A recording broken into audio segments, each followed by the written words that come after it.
Ah!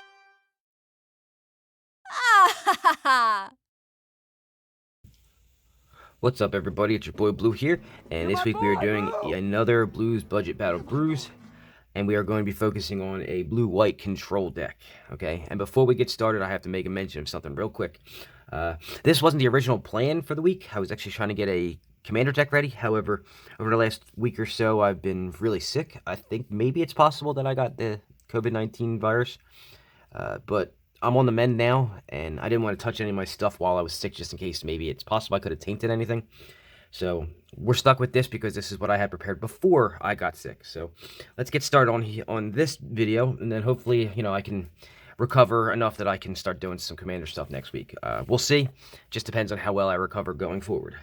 So again, we're doing control, blue-white control, or Azorius control, however you want to put it. The strategy here is pretty simple. Counter everything you can, whatever you can't counter, remove some way or another with some kind of destruction spell. Put a big beater down and swing for the fences. All right, it's a pretty straightforward deck. This is the older style of control. I actually played a deck like this way back in 94 or 95 with Wrath of Gods, counter spells, all that good stuff. So this is a homage to that. So let's go ahead and get started, and I'll show you how we do it. So we start off with minimal creatures. And when I say minimal, I mean there's only like 6 or so in here, and they all have a purpose.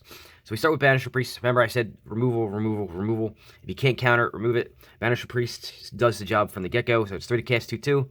When it enters the battlefield, you exile a creature until Banister Priest leaves play, so you lock down something on your opponent's side.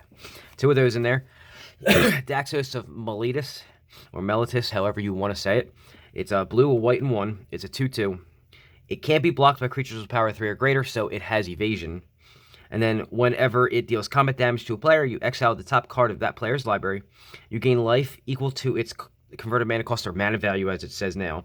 And until end of turn, you may cast that card, and you may spend mana as though or mana of any color to do so. So it's evasion, it gets damage through, it gains you life to keep you alive, which is kind of important. And then it lets you cast your opponent's spells, specifically if they're playing removal of some sort. It's even better. It's a good card, all right, for a deck like this.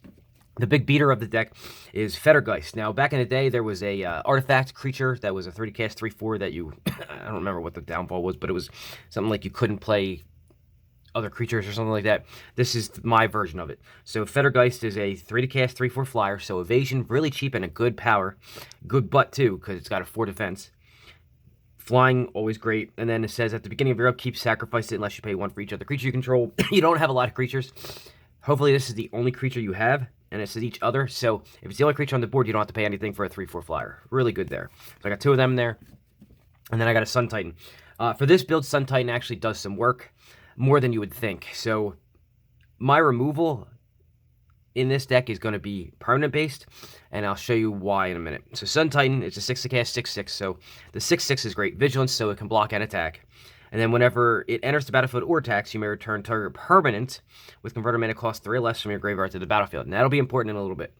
Remember to keep that in mind. And then we're going to go from there. That's the only creature. So as you can see, it's only 6 creatures. So that makes Fettergeist a little bit more feasible. And then we're going to go into card draw, counter magic, removal. So card draw, obviously your optimal would be brainstorms, but I only have so many of them, and this is the budget version, so opt is good enough for them. And then we go into counter magic. So negate, and counter magic is expensive monetarily, even regular ones. So counterspell itself is like $2 a piece. So to keep it under budget, we had to go with what I could keep it in the budget range. So 4 negates to counter non-creatures, 4 essence scatters to counter the creatures, and this actually would have been a non-include in the past, like way back in 93, 94, 95 when I actually played them. Obviously, it would be counterspell first. It would never be an essence scatter. Now, negate would make more sense to do back then because it wasn't as creature heavy back then. Everybody was all about combos, so essence scatter wouldn't be. But now, the way the game has changed, most of your damage is coming from creatures, so you definitely want an essence scatters. Revolutionary Rebuff. This is an interesting one. So it counters a non-artifact spell unless its controller pays 2, but it's 2 to cast. So it's an early counter spell for a lot of things, except for artifacts. And most of the time, you're not facing a lot of artifacts. At least for the most part. Cancel is just your generic counter spell, 3 to cast, and there are a bunch of ways you can do that.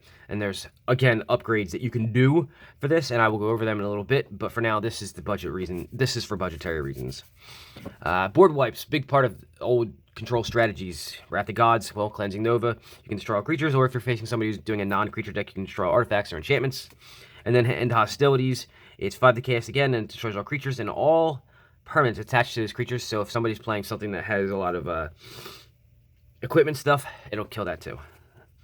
So this is where I was talking about with the Sun Titan, if I can get it, how it brings things back, 3 or less.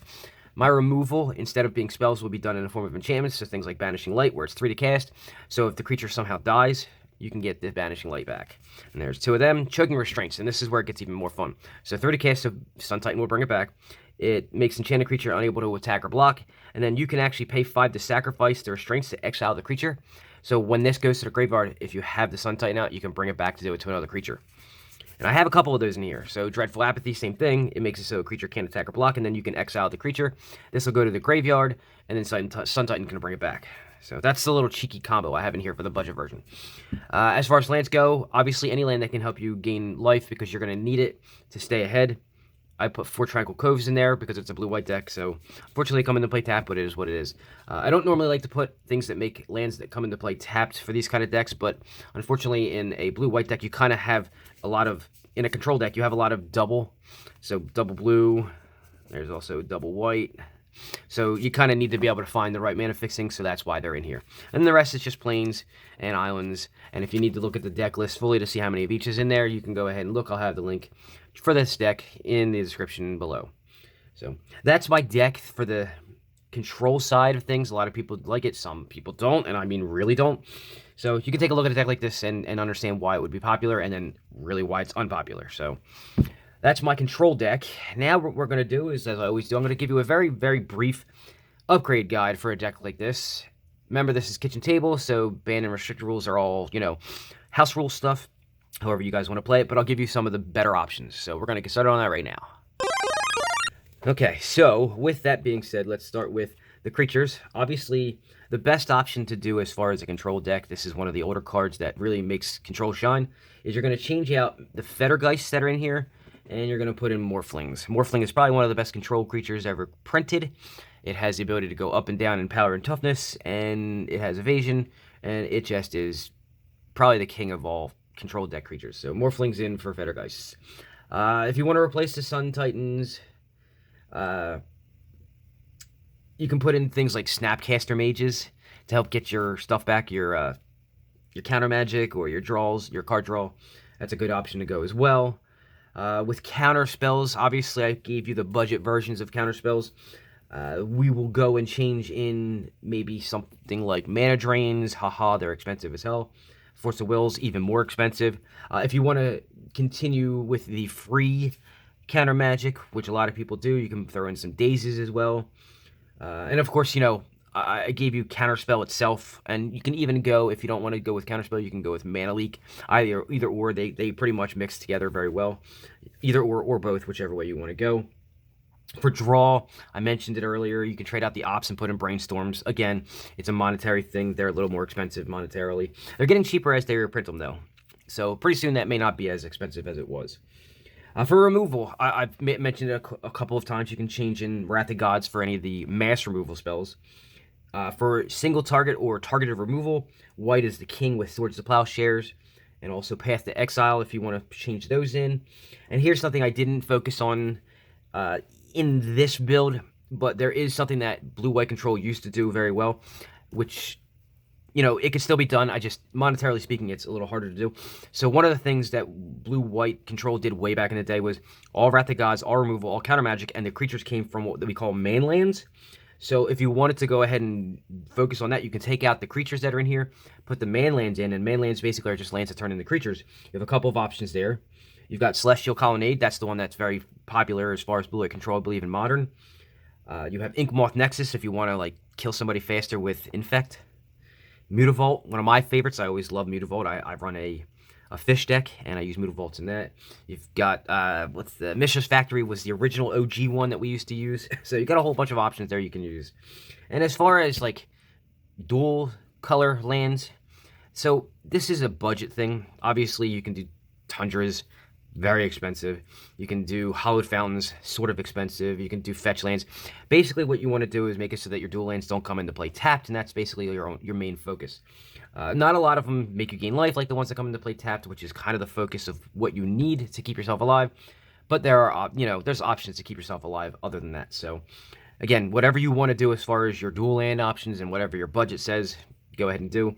The ones that are check lands that come into play, untapped if you control an island or a plains, actually isn't that bad for this deck. So as long as it comes into play untapped and doesn't harm you, you should be good. So, and those are just a couple of the options that I have for you as far as this deck goes and this style of deck. Again, I mentioned it before. Yeah, people love it, and a lot more people really hate this style of deck, but I kind of liked it. I've played this style since I began playing way back in the day, so... Other than that, if you have any questions, comments, concerns, any, ideas that you want to throw at me, go ahead and, as I always do, I give my contact information. You can send me a message on the Facebook page. It's facebook.com/bluebearsgames.online. Send me an email. It's bluebearsgames@gmail.com if you want to just do it not publicly. And then, of course, you can always leave a comment in the section below. Some people have been doing that recently. I appreciate all of you guys doing that. I really like the interaction, so keep it up. Other than that, that's actually kind of all I have for you all this week. Remember that this deck is for sale. It's a $20 budget deck that I sell. At conventions, I do it on the Facebook Marketplace as well. If you want to know anything more about that, you can also contact me about that as well. I won't take up any more of your time for the week. I wanted to make this short and quick just because I was kind of sick for the week. And I just wanted to get this one out of the way. So, enjoy your weekend. Have a good one. I will see you all next week, hopefully with some Commander content. Peace. Have a good one.